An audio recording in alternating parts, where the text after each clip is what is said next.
Wow, you're going right for it. You didn't even jump in and say Oliver's food review. You gonna wave to everyone? Hi. Hi. What you eating?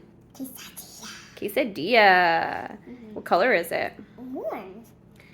And what is the flavor? Flavor is kind of sweet.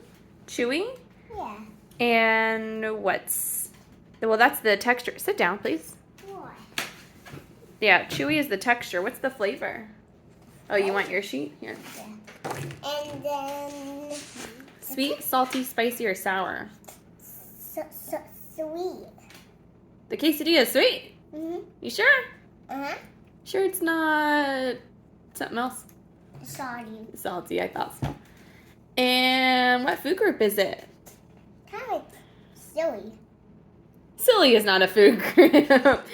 No, silly. Chewy, we already said it was chewy. What food group is it in?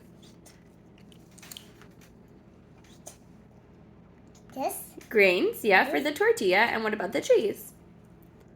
This is kind of like that. Yeah, and how do you feel about it? The biggest happy for every day. The biggest happy for every day. You are loving that quesadilla today. That's awesome. You've been a little choosy with quesadillas in the past. Were you excited to eat it today so that you could do our show, or were you just excited because you helped me make it, or because you helped me make it? Uh-huh. And that made you feel a little more confident about eating it? Yeah. High five. Good job. Say bye to everyone. Bye.